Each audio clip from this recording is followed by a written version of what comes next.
అధ్యక్ష చాలా మంది సభ్యులు ఉన్నారు కాబట్టి తొందరగా కంప్లీట్ చేయండి. జస్ట్ ఎక్కువ టైం తీసుకుని అధ్యక్ష డీటెయిల్గా పోను, ఎందుకంటే మంత్రులు ముఖ్యమంత్రి గారు కూడా సమాధానం చెప్తారు డీటెయిల్గా కాబట్టి. అధ్యక్ష కరెంటు విషయానికి వస్తే గత అసెంబ్లీ సమావేశంలో బడ్జెట్ సమావేశాలు కూడా నేను మాట్లాడిన అధ్యక్ష, ఆ రోజు కూడా చెప్పిన అధ్యక్ష, వాళ్ళు చేసిన నిర్వాహకం గురించి పదే పదే చెప్పడం మాకు కూడా ఇష్టం లేదు. ఎందుకంటే ఆయన నిర్వాహకం చేసి నిర్ణయం తీసుకున్న ఆయన ఏమో వస్తలేడు హౌస్కు, వీళ్ళని పట్టుకొని ఎన్నిసార్లు అనాలి అధ్యక్ష అని మాకే ఆశకు వస్తుంది. అసలు ఆలోచన చేయకుండా విద్యుత్ రంగంలో ఆ రోజున్న పరిస్థితి దృష్టిలో పెట్టుకొని తెలంగాణ పునర్విభజన చట్టంలో 4000 మెగావాట్ల పవర్ ప్లాంట్ ఎన్టీపీసీ పెడతామని చెప్పి వాళ్ళ ఇన్వెస్ట్మెంట్తో పెడతామని చెప్పినా సరే, వాళ్ళు ఒప్పుకున్నా సరే, వాళ్ళు ముందుకు వచ్చినా సరే కనీసం సహకరించకుండా పెట్టకపోవడమే కాక హై రేట్ ఆఫ్ ఇంట్రెస్ట్ డబ్బులు తీసుకొచ్చి సింగరేణి గన్లకు 250 కిలోమీటర్ల దూరంలో యాదాద్రి మిర్యాలగూడ దగ్గర పవర్ ప్లాంట్ పెట్టిన అధ్యక్ష. ఆ కాస్ట్ నెంబర్స్ చెప్పాలంటే చాలా సమయం పడుతుంది. పోయినసారి కూడా చెప్పిన హౌస్లో వాళ్ళు అనుకున్న బడ్జెట్ ప్రకారం టెండర్లు కూడా పిలవకుండా బిహెచ్ఎల్కి ఇచ్చిండ్రు. భద్రాద్రి పవర్ ప్లాంట్ అయినా యాదాద్రి పవర్ ప్లాంట్ అయినా నాకు సబ్జెక్ట్ ఉన్నది కాబట్టి పోయినసారి నేను 2018లో శాసనసభ్యునిగా ఉండి చాలాసార్లు మాట్లాడిన అధ్యక్ష. కానీ ఆ రోజు దురదృష్టవశాత్తు ప్రజాస్వామ్యాన్ని కూని చేసే విధంగా ప్రతిపక్షం లేకుండా చేసిన వ్యక్తులు ఈరోజు మాకు నీతులు నేర్పిస్తున్నారు అక్కడ ఉండి. కాంగ్రెస్ అంటేనే కరెంటు, కరెంట్ అంటేనే కాంగ్రెస్ ఈ తెలంగాణలో, ఈ ఉమ్మడి ఆంధ్రప్రదేశ్లో. రైతుల గురించి కాంగ్రెస్ ఉచిత పథకాన్ని తీసుకొచ్చింది కాంగ్రెస్ పార్టీ. అటువంటి కాంగ్రెస్ పార్టీని ప్రజలు ఆశీర్వదించి గౌరవ ముఖ్యమంత్రి గారు రేవంత్ రెడ్డి గారి నాయకత్వంలో, ఉప ముఖ్యమంత్రి గారు బట్టి విక్రమార్క నాయకత్వంలో వాళ్ళు చేసిన తప్పుల్ని సరిదిద్దడమే కాకుండా రాబోయే కాలాన్ని దృష్టిలో పెట్టుకొని ఎన్నో సంస్కరణలు తీసుకొస్తున్నాం. మామూలుగానైతే మిగులు బడ్జెట్ తోటి రాష్ట్రాన్ని అప్పచెప్తే బ్రహ్మాండంగా పనిచేయాల్సింది ఆలోచన చేయకుండా ఎన్నో తప్పు నిర్ణయాలు తీసుకొని రాష్ట్రాన్ని అప్పులపాలు చేసింది. మీ మంచి పనులు చేస్తుంటే మా ప్రభుత్వం మరి వాళ్ళ ఫ్రస్ట్రేషన్ తోటి 15 నెలల నుంచి ముఖ్యమంత్రి గారు పదే మా మంత్రులు ఇటుపక్క నుంచి అధ్యక్ష మీరు చూస్తుండ్రు ఎంత మంచిగా సమాధానం ఓపికతోటి ఎంత మంచి సమాధానం చెప్తుండ్రు. ప్రతి విషయంలో కూడా ఎక్కడ కూడా కాంగ్రెస్ పార్టీ ఏ విషయాన్ని దాచిపెట్టలే. ఫైనాన్స్ విషయంలో కానీ, కరెంటు విషయంలో కానీ, ఏ విషయంలోనూ వైట్ పేపర్ పెడుతున్నారు ముఖ్యమంత్రి గారు. ప్రజలకు తెలపాల్సిన బాధ్యత మా మీద ఉంది. కానీ ఈరోజు కూడా వాళ్ళు మాట్లాడిన పద్ధతి, మమ్మల్ని విమర్శించే పద్ధతి, అంటే అవసరం ఉన్నా లేకున్నా బైకాట్ చేసే పద్ధతి చూసినాగా ప్రజలు ఇచ్చిన తీర్పును కూడా గౌరవించకుండా మీరంటే ప్రతిపక్షం లేకుండా చేసి మేము ఆ పని చేస్తాలో మిమ్మల్ని వదిలిపెట్టిపోతారు వాళ్ళు. ఎందుకంటే మీ నాయకుడు లేడు. మీకు ప్రజా సమస్యల ప్రభుత్వం దృష్టికి తీసుకొద్దామంటే అది రావట్లేదు. అది మీ తప్పు, మా తప్పు కాదు, అది ప్రజల తప్పు కాదు. బాగా అనిపిస్తుంది అధ్యక్ష. రేవంత్ రెడ్డి గారిని సరే కన్ఫామ్ అయితే మా ముఖ్యమంత్రి రేవంత్ రెడ్డి గారు మంచోడు కాబట్టి ఓకే 15 నెలల నుంచి ఓకే నాకు కన్ఫామ్ కాలేదు. మా గౌరవ ముఖ్యమంత్రి మంచోడు కాబట్టి మీరు 15 నెలల నుంచి ప్రశాంతంగా అనుకుంటారు. లేకపోతే నిన్నటిదానికి ఒక లెక్క, రేపటి నుంచి ఇంకో లెక్క ఉంటుంది. మీరు గుర్తుపెట్టుకోండి. మీరు చూడండి, మీరు అంటుండ్రు సరే మీరు అనండి అధ్యక్ష. ఏదేమైనా నేను రాజకీయాల దగ్గర పోదలుచుకోలే. విద్యుత్ రంగంలో మా ఉప ముఖ్యమంత్రి బట్టి విక్రమార్క గారు వాళ్ళు పనిచేసే తీరు కానీ మీరు చేసిన పాపాలని కడగాలంటే ఎవరో దేవుడు వస్తే తొందరపడకండి. ఎందుకు అని నేను రాజకీయాల్లో పోను అధ్యక్ష. నేను డీటెయిల్గా అధ్యక్ష 2029 మళ్ళీ ఎందుకు తొందరపడు రాజగోపాల్ రెడ్డి గారు ఇగో మా ముఖ్యమంత్రి గారు అధ్యక్ష హోమ్ మినిస్టర్ అంటారు కదా అధ్యక్ష. 2014 నుంచి 24 వరకు మీరు మీ ప్రభుత్వ హయాంలో మీరు ఏ విధంగా పోలీసుల్ని అధికారాన్ని అడ్డం పెట్టుకొని అరాచకం సృష్టించి మున్గోడు ఉప ఎన్నికతో సహా ఏ విధంగా మీరు చేసిండ్రో మాకు తెలుసు. అదే మీ 15 నెలల కాలంలో మా ప్రభుత్వం ఎంత ప్రశాంతంగా మీరు ఎంత రెచ్చగొట్టినా సరే మీ ట్రాప్లో పడతలేం. ప్రశాంత వాతావరణాన్ని నెలకొల్పినాం. మీనాగా మీ అధికారాన్ని అడ్డం పెట్టుకొని పోలీసులు అడ్డం పెట్టుకొని మేము పని చేయట్లేదు, పని చేయం కూడా. ఇది కాంగ్రెస్ పార్టీ. ఈ కాంగ్రెస్ పార్టీ ఇది కుటుంబ పార్టీ కాదు, ఒక ప్రాంతీయ పార్టీ కాదు, ఒక జాతీయ పార్టీ. అధ్యక్ష, వీళ్ళు చెప్పిన సబ్జెక్టులకు నేను డిబేట్ కానీ కరెంటు గురించి మాట్లాడతా. అధ్యక్ష, ఈరోజు కాంగ్రెస్ పార్టీ అధికారంలోకి వచ్చిన తర్వాత ఎక్కడ కూడా వాళ్ళు అనుకున్నారు అసలు వీళ్ళు పరిపాలన చేతగాలు ఎట్లా అధికారంలోకి వస్తారు అనుకున్నారు. అయినా కానీ మేమే చాలా తెలివికల్లేనా, వీళ్ళకి ఎవరికి తెలివి లేదు, వీరు పరిపాలించలేరు అనుకున్నారు. ఒక్కరోజు కూడా వాళ్ళకంటే కరెంటు పోకుండా అత్యధికంగా గరిష్టంగా హైయెస్ట్ రికార్డు కూడా కరెంటు మా కాంగ్రెస్ పాలన అందించింది. అధ్యక్ష, ఉచితంగా పేదలకు ఇచ్చిన 200 యూనిట్లు కూడా కరెంటు కూడా గృహాలకు అందిస్తున్నాం. అధ్యక్ష, అంటే మీకు నిద్ర పట్టలేదా? జీర్ణించుకోలేకపోతుండ్రా? మేము చేయలేమా అనుకుంటుందా? అధ్యక్ష, నేను చెప్తా అధ్యక్ష, విద్యుత్ సరఫరా స్థితి చెప్తా అధ్యక్ష. పల్లారాజేశ్వర రెడ్డి గారు ప్లీజ్ మీకు please please please please please Yadadri power plant విషయంలో కానీ మిగతా పవర్ ప్లాంట్ల విషయంలో కానీ రిన్యూవబుల్ ఎనర్జీ విషయంలో కానీ ఈ ప్రభుత్వం చిత్తశుద్ధితో పనిచేస్తుంది. రాబోయే 10 నుంచి 15 సంవత్సరాలకు సరిపోయే ప్రణాళికలు కూడా తయారు చేసినాం.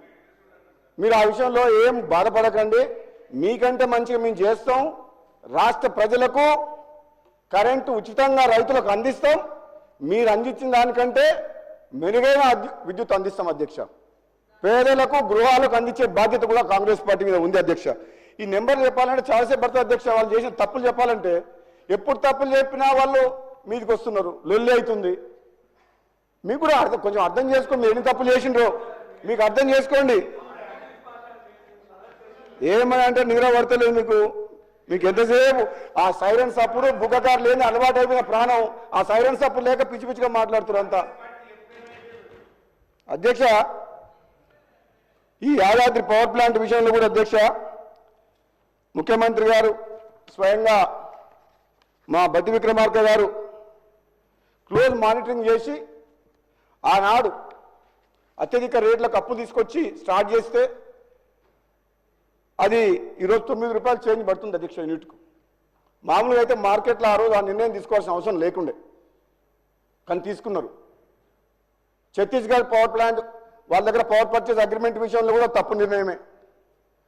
భద్రాద్రి దాంట్లో కూడా సూపర్ క్రిటికల్ టెక్నాలజీ పెట్టుకుని అది తప్పు నిర్ణయమే. ఎన్నిసార్లు అన్నా మాకు అదే బాధ అనిపిస్తుంది కాబట్టి మేము ఎక్కువ అనదలుచుకోలేదు. కానీ ఒక మాట చెప్తున్నాం అధ్యక్ష, ప్రజలు మాకు అధికారం ఇచ్చారు కాబట్టి కరెంట్ అనేది మీకు అధ్యక్ష ఇది మనం నిజ జీవితంలో ప్రతిరోజు అది లేని ఒక్క రోజు కూడా మన ఒక్క నిమిషం కూడా గడవదు. అధ్యక్ష, అటువంటి విద్యుత్ విషయంలో తప్పకుండా మేము ఒక బాధ్యతగా ముందుకు పోతున్నాం. అధ్యక్ష, ఎక్కువ సమయం తీసుకోవడం. అధ్యక్ష, అదేవిధంగా ఈ హోమ్ డిపార్ట్మెంట్ గురించి అధ్యక్ష, మరి ఇక్కడ అప్పుడు చేసిన పోలీసు అధికారులు వీళ్ళ బారిన పడి బలిపశువులై విదేశాలకు పారిపోయింది.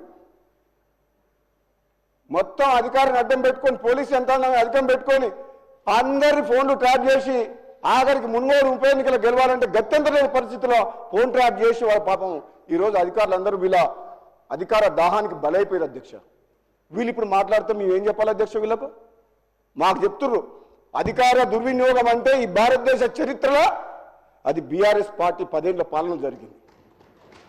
అక్రమాలు, దుర్మార్గాలు, అవినీతి, దోపిడీ, అహంకారపూరితమైన పరిపాలన సాగిందంటే ఈ భారతదేశ చరిత్రలో అది బీఆర్ఎస్ పార్టీ 10 ఏళ్ల కాలం.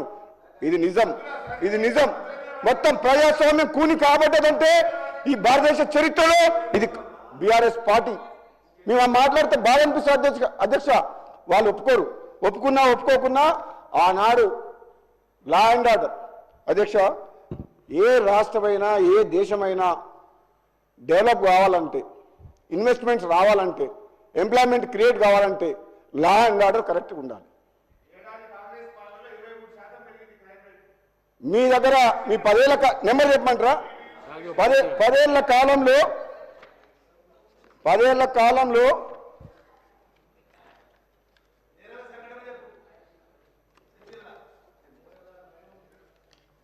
నయం ఆస్తులన్నీ దోసుకున్నది వాళ్ళే కదా. అధికార లెక్కల ప్రకారం తెలంగాణ రాష్ట్రంలో 2014 నుంచి 2023 వరకు 8,742 హత్య కేసులు నమోదైన అధ్యక్ష. అదే కాలంలో 18,246 అత్యాచారం కేసులు, 1,30,521 దొంగతనాలు, 469 దోపిడీలు, 5,051 లూటీలు, ఇంకా బీఆర్ఎస్ నేతల ఒత్తిడితోటి ఎన్నో కేసులు రికార్డు కూడా చేయలేదు వాళ్ళు పోలీసుల ఒత్తిడితోటి.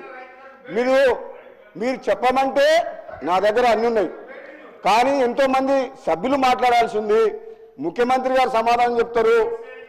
కాబట్టి నేను ఎక్కువ డీటెయిల్గా పోతలేను అధ్యక్ష.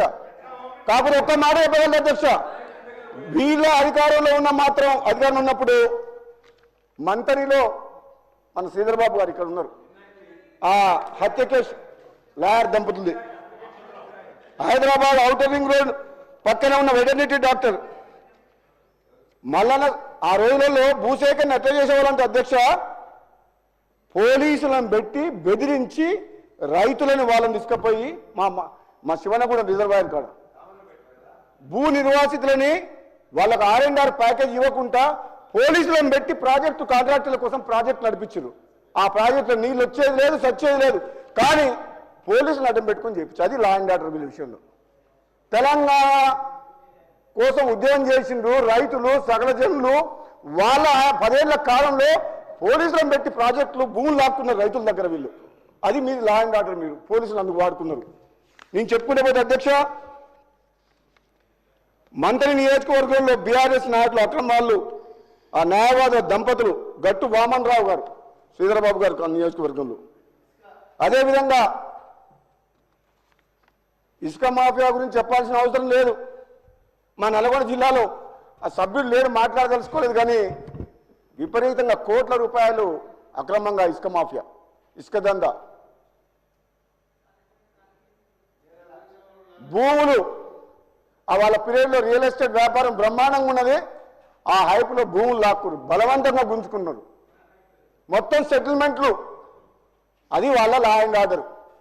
కానీ ఈరోజు కాంగ్రెస్ పార్టీ వచ్చిన తర్వాత గౌరవ ముఖ్యమంత్రి రేవంత్ రెడ్డి గారి నాయకత్వంలో ఈరోజు ప్రశాంతంగా ప్రతి ఒక్కరు కూడా ఈరోజు కూడా ఈ జాతీయ పార్టీ కాంగ్రెస్ పార్టీ ఒక్కరు కాదు అధ్యక్ష, ఒక సామాజిక తెలంగాణ వైపు పేదల ప్రభుత్వం వచ్చింది, ప్రజాపాలన సాగుతుంది, కొనసాగుతుంది. ప్రతి ఒక్కరు కూడా ఎంతో ఆశతో ఎదురు చూస్తున్నారు.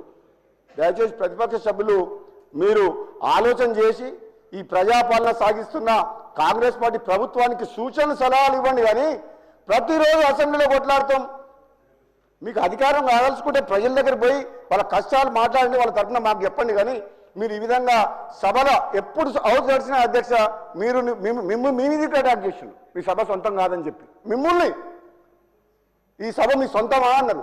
మరి మేము 6 సభ్యులు ఉంటే పోయిన అసెంబ్లీలో మా గొంతు వినిపించలే, మార్షల్స్ పెట్టి బయటకు పంపించారు. మరి అది అప్పుడేం చేసిండ్రు? అప్పుడు ఎక్కడ పోయింది ప్రజాస్వామ్యం? అప్పుడు మా గొంతు నొక్కేసిండ్రు కదా. అందుకనే ప్రజలు మిమ్మల్ని అటు పంపించి మమ్మల్ని ఇక్కడ పంపించారు. అధ్యక్ష, చరిత్రలో ఎప్పుడైనా సరే చివరకు ధర్మం గెలుస్తుంది. ఆ ధర్మం నిలబడినది కాబట్టే ఈరోజు కాంగ్రెస్ పార్టీ ఇక్కడ ఉన్నది. మీ దుర్మార్గమైన పాలన 10 ఏళ్ళు అది ప్రజలు చూసిండ్రు. అధ్యక్ష, లాస్ట్కు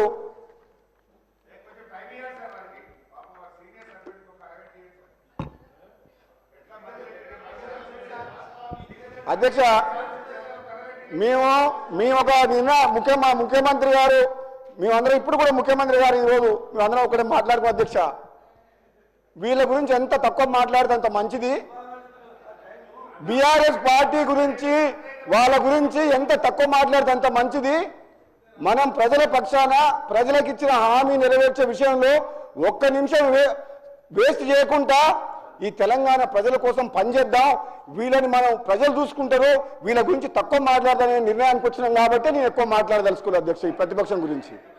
ఎందుకంటే వీళ్ళు మాట్లాడే కొద్దీ మాకేదో ఉందని వీళ్ళు అనుకుంటారు. వీళ్ళు గుండుసున్నాయని గారి ముఖ్యమంత్రి గారు చెప్పారు కదా మన పార్లమెంట్ ఎన్నికల్లో. కాబట్టి మీకు మళ్ళీ భవిష్యత్తు లేదు. 1000 జన్మలు ఎత్తినా ఆ బీఆర్ఎస్ పార్టీ తెలంగాణలో అధికారంలోకి రాదు. మేము చెప్తున్నా మీకు, మీరు అర్థం చేసుకోండి. ఎప్పుడైతే తెలంగాణను తెచ్చి బీఆర్ఎస్ని పెట్టిరో అప్పుడే కథం అయిపోయింది. ఇక మళ్ళీ మీరు అనవసరంగా ఏంటంటే సరే ఎమ్మెల్యేగా గెలిచిరు కాబట్టి రండి, హుందాగా ప్రవర్తించండి, ఏదైనా సలహాలు సూచనలు ఇవ్వండి, కానీ అనవసరంగా మీరు మమ్మల్ని రెచ్చగొడితే మా మాట ఏమినద్దు. మీరు కేసీఆర్ కుటుంబ సభ్యులు మాకంటే ఎక్కువ తెలియకలేదు.